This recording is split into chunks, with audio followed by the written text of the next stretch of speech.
Саламатсыздар ма, құрметті 11 сынып оқушылары?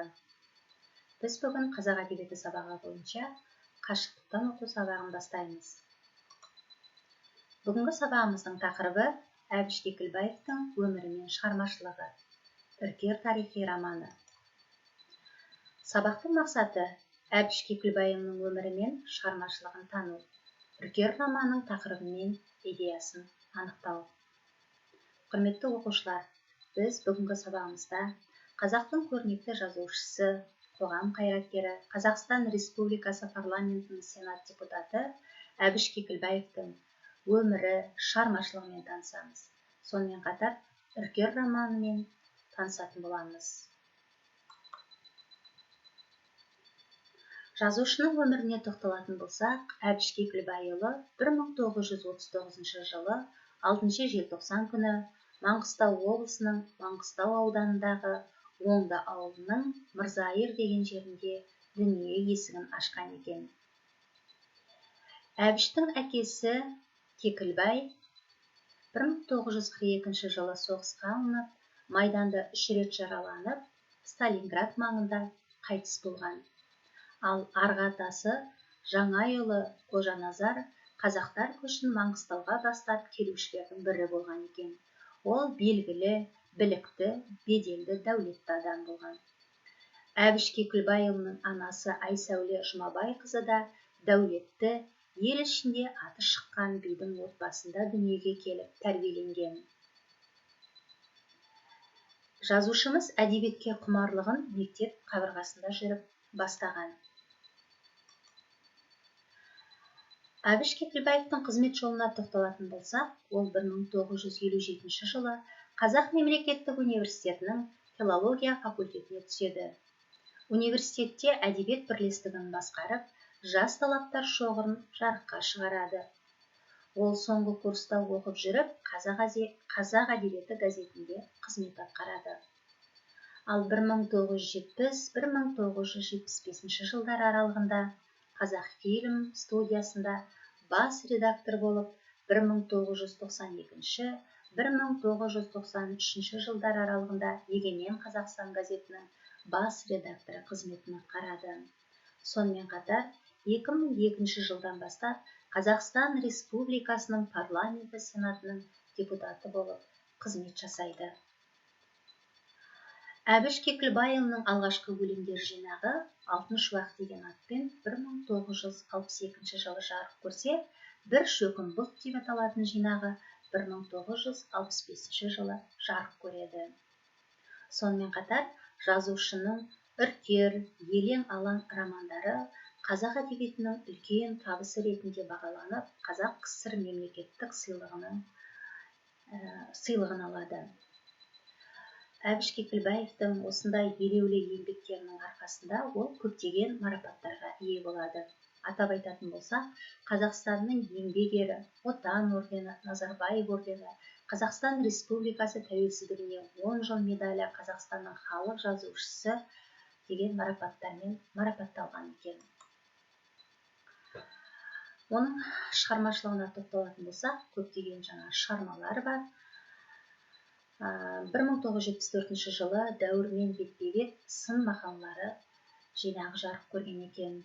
Сонымен қатар «Бір уыс топырақ», «Тұрау тырналар», «Маңғыстау түбегінің өткенін бүгіні», «Болашағы туралы», «Ұйқыдағы арудың оянуы» атты шығармалары жарық көрген екен. Бүгін біз сабағымызда Әбіш Кекілбаевтың Үркер романымен танысатын боламыз. Жалпы Үркер деген сөздің мағынасына тоқталайық. Үркер торпақ шоқ жұлдызының құрамына енетін топтанған бір үйір жұлдыздың шоғыры екен. Яғни Үркер деген бұл жұлдыз атау екен. Құрметті оқушылар, Үркер роман туралы мағлұмат алу үшін мына бейнебаянға назар аударыңыздар. Әбіш Кекілбаевтың Үркер романы 1981 жылы жеке кітап болып шыққан.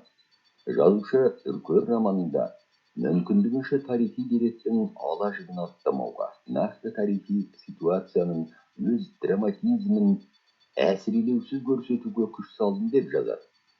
Жазушының өзі мойындағандай, үркер романы Қазақстанның Ресейге қосылуын баяндайтын нақты тарихи негізі бар шындыққа құрылған туынды саяси роман. Туындының хроникалық деректілік сипаты оның көркемдік деңгейіне нұқсан келтірмейді. Шығармадағы кейіпкерлердің дені тарихта болған, өз істерімен өшпес із қалдырған тұлғалар және көбісінің аты жөндері де өзгеріссіз қалдырылған. Қаламгер бұл туындысын жазу барысында мұрағаттық мәліметтерді, тарихи құжаттарды, қазақ тарихын зерттеушілердің еңбектерін, ел аузындағы деректерді, романда айтылатын оқиғаларға тікелей араласқан Василий Никитич Татищев, Алексей Иванович Евкелев, Николай Неплюн, тағы басқалардың жазбаларын молынан пайдаланған. Романның композициясы тығырық, елшілік, арбасу, айқас атты 4 бөлімнен тұрады. Туындыда қазақ елінің көшпелі салтанатты тұрмыс салты, ел ішіндегі алауыздық жағдайлар, ханның шешіміне қарсы топпен арадағы өзара тартыс, Әйтеке, Төле, Қазыбек билердің ел бірлігі, тәуелсіздік үшін күресі шынайы суреттеледі. Жан-жақтағы жаулар тығырыққа тіреп тықсырып бара жатқан соң, Әбілқайыр хан Ресейдің қол астына кіруге бел байлап, елшілер аттандыруы, оларды тағатсыздана күтуі, тескеліп бастаған елшілердің келуі, оның қазақ басшыларынан ант алу сияқты оқиғалар романның өзегін құрайды. Романда тарихи деректілікпен қатар қаламгер қолтаңбасына тән философиялық ой тереңдігі, адам характерін монолог арқылы ашу мен психологиялық талдау мәнері де айқын аңғарылады. Романдағы сюжет Әбілқайыр ханның өткен оқиғаларға лирикалық шегініс жасауына құрылған. Шығармада ханның өз елінің болашағын көз алдына елестетіп, халқының тыныштығын, бейбіт өмірін армандауына да орын берілген. Халқының алдындағы асқаралы міндетін орындау үшін Әбілқайыр тәуекелшіл мінезімен қатар саяси дарындылығын, сұңғылалығын да танытады.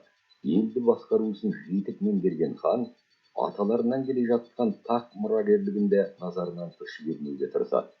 Заманның түлкі бұл таңының көбейіп бара жатқан уақыттың мінезі деп сабырмен, ақылмен қабылдайды. Құрметті оқушылар, біз үркер романы туралы тыңдадық. Үркер романы тарих шындығын, адам сырын, халық тағдырын тереңнен толғайтын күрделі саяси романға жатады екен.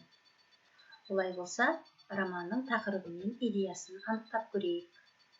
Шығарманың тақырыбы қазақ халқының 18 ғасырдың басында ел тәуелсіздігі үшін жүргізілген күресі.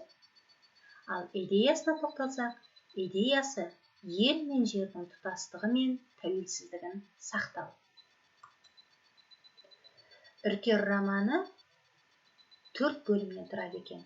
Олар тығырық, елшілік, арбасу, айқас деп аталады екен. Олай болса, құрметті оқушылар, сіздерге мынандай тапсырма ұсынып отырмын. Үркер романы бойынша свод талдау жасайсыздар. Яғни, күшті жақтарын анықтайсыздар, әлсіз тұстарын анықтайсыздар. Шығарма қандай мүмкіндіктер береді бізге, сонымен қатар қандай қауіптері бар.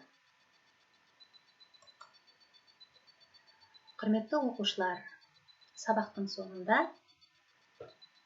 мынандай рефлексия парағын толтырамыз. Сіз үшін бүгін сабақта не жаңалық болды?